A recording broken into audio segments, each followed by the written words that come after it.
Assalamualaikum warahmatullahi wabarakatuh. Bagaimana kabar Ananda hari ini? Semoga selalu dalam keadaan sehat dan masih semangat dalam belajar. Ananda, di mata pelajaran IPA hari ini kita akan belajar tentang perpindahan kalor. Apa saja sih yang dapat terjadi pada perpindahan kalor? Mari kita simak materi berikut dengan sungguh-sungguh. Jangan lupa ya, berdoa terlebih dahulu dan menyiapkan alat tulisnya serta siapkan diri Ananda dan selamat belajar.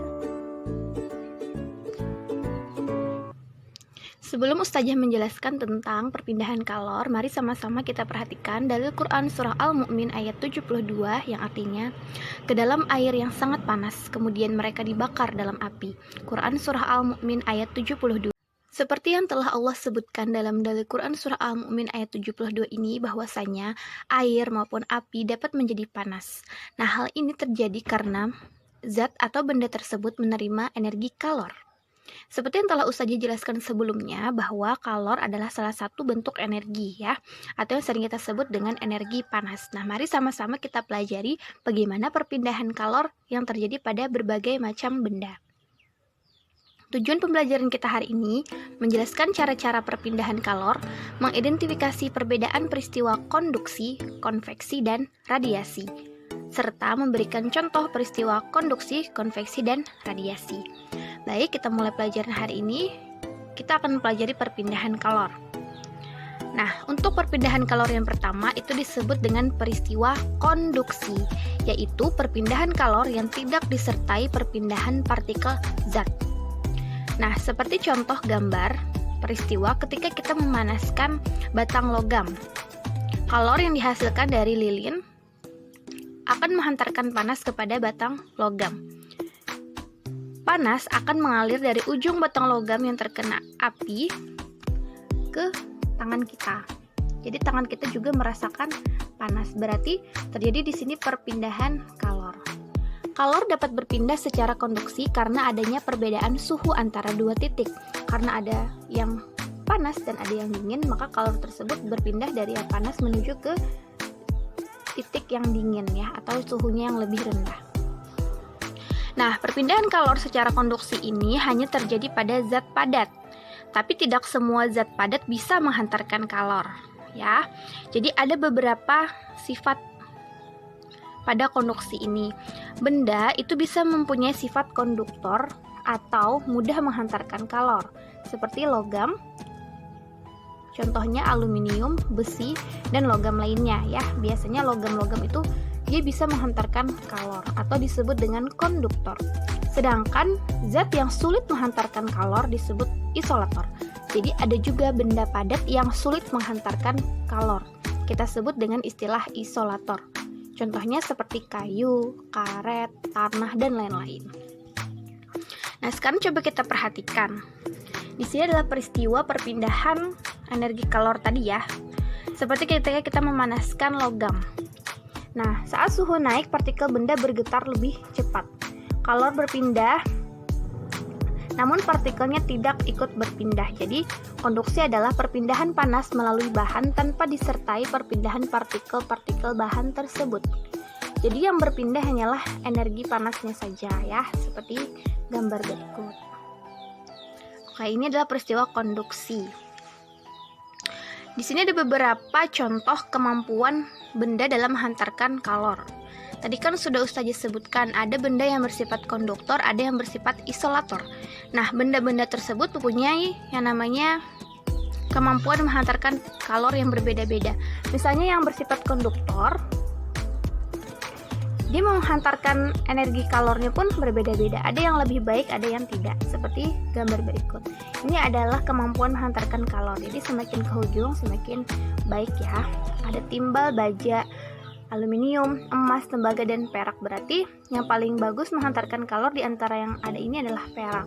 Kemudian kemampuan menghantarkan kalor pada benda yang isolator itu semakin ke ujung sini semakin buruk dalam menghantarkan kalor. Berarti sifat isolatornya semakin tinggi.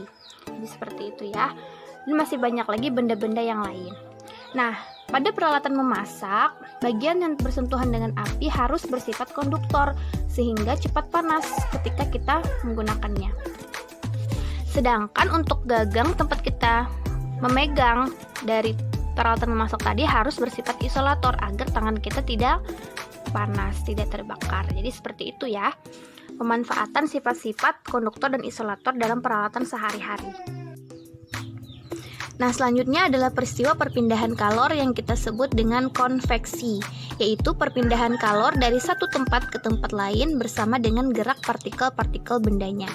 Nah, seperti yang tadi sudah Ustazah sebutkan, bahwasanya air adalah termasuk konduktor yang buruk ya. Air itu sifatnya isolator.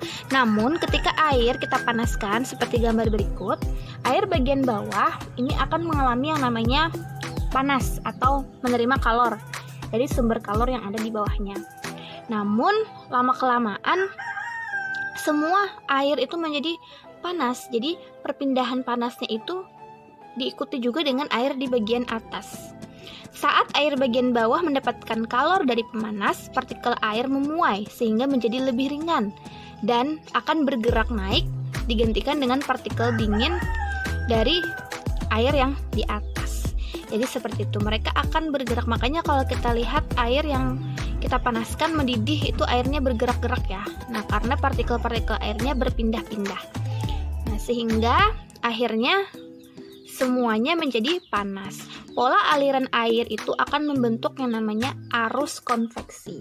Seperti ini. Nah, arus konveksi juga dapat kita lihat di pantai, yaitu terjadinya peristiwa angin laut dan angin darat. Pada siang hari, daratan lebih cepat panas daripada lautan. Jadi, lautan itu punya kalor jenis yang kecil. Udara di atas daratan ikut panas dan bergerak naik, digantikan oleh udara dari lautan. Artinya, mereka sama seperti peristiwa kita memanaskan air tadi. Nah, partikel air yang sudah panas akan berpindah, digantikan dengan yang lebih dingin. Sama halnya dengan udara. Udara yang panas ketika sudah mendapat kalor akan bertukar dengan udara yang dingin. Sehingga udara dingin nanti akan menerima kalor dari sumber kalor yang ada. Jadi seperti itu. Nah, pada malam hari daratan lebih cepat mendingin daripada lautan. Udara di atas lautan lebih hangat dan bergerak naik, digantikan oleh udara dari daratan. Sehingga terjadilah hembusan yang kita sebut angin darat. Jadi seperti itu. Kita bisa melihat bahwa kita bisa merasakan angin darat dan angin laut itu bertukar, berhembus-hembus ya, karena mereka mengalami konveksi, arus konveksi, bertukar tadi, makanya dia bergerak anginnya. Nah, konveksi juga dimanfaatkan pada beberapa peralatan sehari-hari. Contohnya adalah pada oven dan pada pengering rambut atau hair dryer. Jadi itu juga sama. Peristiwanya itu dipengaruhi oleh yang namanya perpindahan kalor secara konveksi. Oke, jadi seperti itu ya. Nah, selanjutnya adalah peristiwa perpindahan kalor yang kita sebut radiasi, yaitu perpindahan kalor tanpa zat perantara atau medium. Nah, misalnya ketika kita berada di dekat api unggun ya, kita tidak menyentuh api unggun itu secara langsung. Tapi kita bisa merasakan energi panas dari api unggun tersebut. Berarti api unggun itu memancarkan yang namanya radiasi. Nah, benda yang suhunya sangat tinggi akan memancarkan cahaya dan energi kalor, seperti contohnya matahari dan api unggun. Matahari punya energi kalor yang sangat besar, karena dia mempunyai suhu yang sangat tinggi. Nah, walaupun kita tidak dekat dengan matahari, tapi kita bisa merasakan cahaya matahari, panasnya atau hangatnya cahaya sinar matahari itu, karena matahari tadi memancarkan radiasi ke bumi. Seperti juga dengan api unggun ya. Nah, warna itu juga mempengaruhi dalam penghantaran radiasi. Warna terang seperti putih menyerap dan memancarkan kalor radiasi yang kurang baik. Artinya dia tidak mudah dalam memancarkan radiasi. Sedangkan warna hitam, dia mudah menyerap dan mudah juga memancarkan radiasinya. Makanya ketika kita misalnya menggunakan pakaian yang gelap saat kita berjemur, maka tubuh kita akan terasa lebih panas karena banyak energi kalor yang terserap pada pakaian kita kena ke tubuh atau kulit kita. Jadi warna juga sebenarnya mempengaruhi dalam radiasi ya. Nah, ada beberapa teori tentang radiasi. Makin panas benda dibandingkan dengan panas lingkungan sekitar, makin besar pula kalor yang diradiasikan ke lingkungannya. Sudah jelas ya, seperti contohnya api unggun tadi. Semakin besar api unggunnya, makin panas api unggunnya, maka lingkungan sekitar juga akan menerima radiasi dari sumber panas tadi. Semakin besar juga yang diterima lingkungan. Kita merasakan radiasinya juga semakin besar. Nah, semakin luas permukaan benda panas, semakin besar pula kalor yang diradiasikan ke lingkungannya. Misalnya, api unggun tadi, kita membuatnya dalam jangka atau wilayah yang besar ya. Nah, itu juga mempengaruhi dalam penghantaran radiasi ke lingkungan. Semakin besar lingkungan menerima karena luas permukaan panas semakin besar. Kemudian makin rendah suhu benda, makin besar pula kalor yang diterima dari lingkungannya. Sebaliknya, makin luas permukaan benda dingin, makin besar pula kalor yang diterima dari lingkungannya. Intinya adalah, kita kembali lagi ke asas Black ya. Jadi benda dingin atau suhu rendah itu akan menerima banyak kalor dari lingkungannya.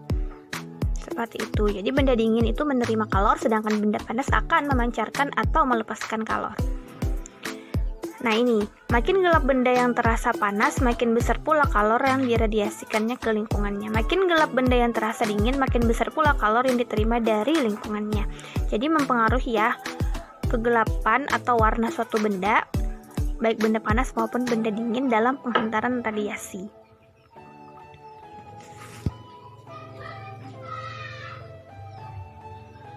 Nah, kesimpulan pembelajaran kita hari ini tentang perpindahan kalor itu terbagi menjadi 3 peristiwa, yaitu konduksi, konveksi, dan radiasi.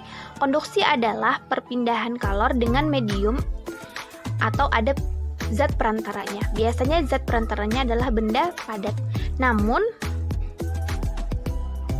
yang berpindah adalah kalor atau energi panasnya, bukan benda tersebut. Sedangkan konveksi adalah perpindahan kalor disertai dengan perpindahan partikel zat yang biasanya dihantarkan oleh zat cair ataupun gas. Sedangkan radiasi adalah perpindahan kalor tanpa memerlukan medium. Jadi konduksi perpindahan dengan medium benda padat tapi tidak mengalami perpindahan partikel.